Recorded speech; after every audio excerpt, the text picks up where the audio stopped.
Hello again YouTube, Mad Dog here. Continuing on with the Bergen content, part 5.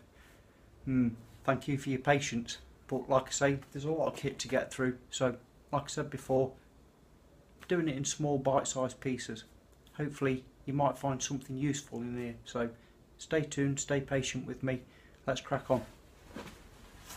So previously I've done some water kits, the brew kits and the hygiene kits. So going further down I've got a gas canister. In fact I've got two of these from the stove, which I'll get out in a minute. Another one, that's a new one.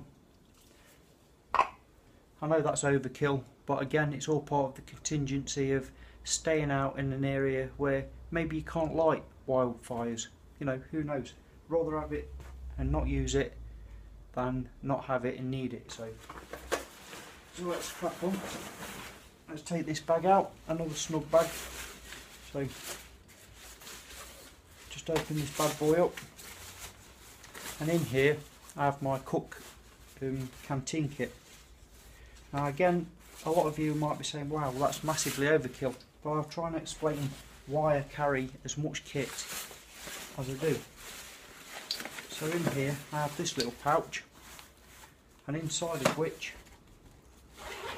is this kit in here, and again yet another snap light. Can't have too many of them. So I've got a nest of billy cans basically. So I open this up, just take that out a minute. I've got three little billy cans, ideal for cooking on over the campfire in various sizes, and this second one is ideal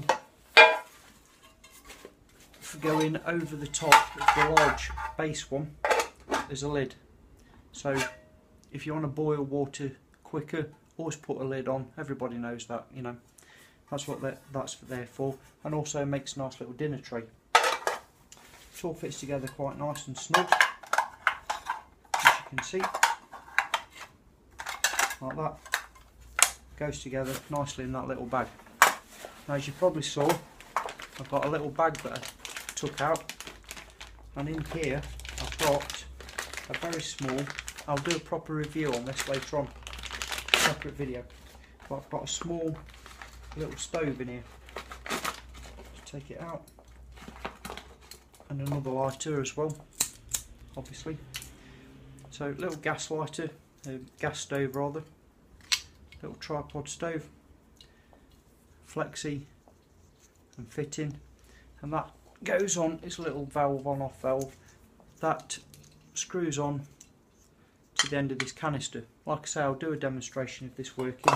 Very effective, not massively expensive. I can't even remember what the name of this thing was now, but I got it from like an army surplus store, and it was like, you know, a few quid. It was nothing, you know, really cheap.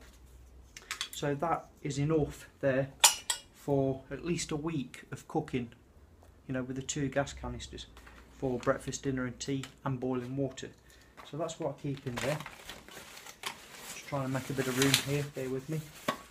Then I've got another Ziploc bag, and this time in here I've got the old Esbit stove, the fold out stove.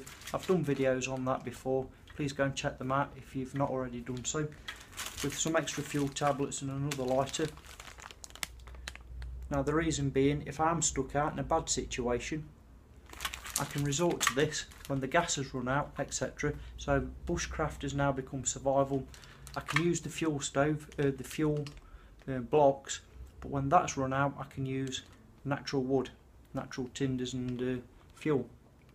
So there's no end of fuel for that, and they are very effective, surprisingly effective.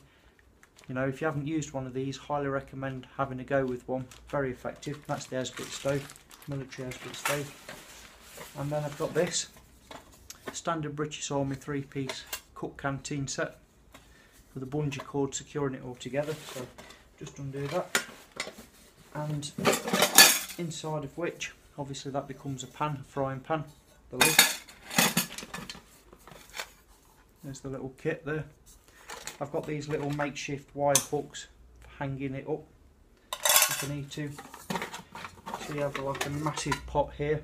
And I know what you're all thinking, why the hell has it got so much cookware? Here's the little lid that goes over that pot. Like Russian dolls inside, we have the smaller one with lid, and inside of which I have this, which is a couple of items. The handle, which clips on the side, so I can lift all these on and off a fire dead easy, dead simple. That fits nicely on the inside. And then inside, yet another bag. Another bag, and inside of which it's actually spilt out in here, but I don't know if you can see, I've got a small plastic container, and in there is some washing up liquid, a scouring pad, and there was some a foil spongy in here, but you know, foil scrunchy, that's missing in action at the minute, MIA. But you know, keep your kit clean. So that fits nicely inside of all of that. So just going back to why I carry so many pots and pans, why? You know, well, it's simple really. I can use one for boiling water, one for collecting food, wild edibles, one for making things, you know, whether it be char cloth, clay pots for more utensils, wood shavings, if I want to make some fine tinder and keep it dry, I've got the resource. I can use this for scooping water out of a lake, a river, whatever.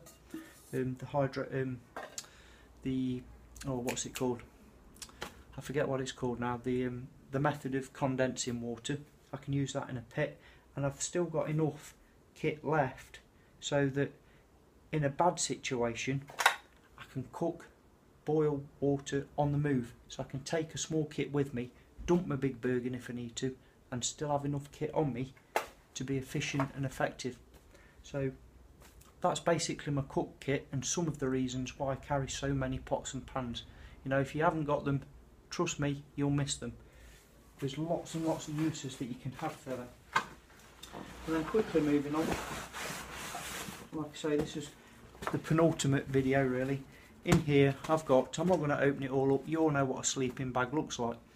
I've got a light duty twin layer sleeping bag in here for summertime use only. There's a light duty blanket and an inflatable pillow, all scrunched up in this little compressible bag. Now, on the subject of sleeping bags, in the winter time I used to carry a standard British Army 3-piece sleeping bag, which I now have in my tent as a permanent sort of setup. Now yes, they give you a bit more protection than this light duty one that I have in here, but from experience and a little bit of advice really, if you can afford it, don't go ex-military for your sleeping bag. If you're going to go out in autumn and winter, buy a modern one with modern materials. They're a lot lighter, the insulation capacity is a lot greater. Now the old military one that I have in the tent, they're okay up until about -4, -5 if truth be told. Any more than that, you're freezing your proverbials off. You have to have lots and lots of layers, which you can't always carry.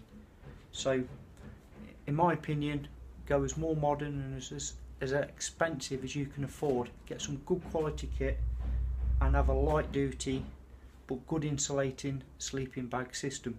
You know, it's absolutely essential in my opinion. And that pretty much concludes the content of my Bergen. Thankfully, he says. The only one item or one section that I haven't covered yet is the distress signal and flare kit, which I have in the lid, which, you know, there's a few items in there that you might find interesting that you might not have thought about, which I'll do in the final part of this series of what I carry in my Bergen. So again, just summarising, the only bits of kit that I haven't shown is the water canteens filled with water, MRE meals. I carry more food in general if I'm going to go out for extended periods, and like I say, the sleep kit can vary depending on the time of year and how much weight you want to carry. So that concludes this series penultimately. So thank you all very much for watching, and thank you for your patience going through all this stuff. You know, it's been a bit of a haul, but I appreciate you watching and continued support as always. Take care out there. Till next time, Mad Dog signing off. Yeah! PS, sorry about this, I forgot to add right at the bottom, in the cookware kit, I carry these. A pair of leather gloves for taking hot pans on and off the fire, don't burn yourself, and a thermal flask, so that once you've boiled your water, you can pour it into your flask, making it nice to drink without burning your hands basically, and it keeps it hot for a long time when you've got your brew done, or in the summer keeps your water cool. Top little tip, and to stop it all rattling around, put that little flask inside the cuff of your glove, put the other glove over said glove, you get the idea, scrunch it all together,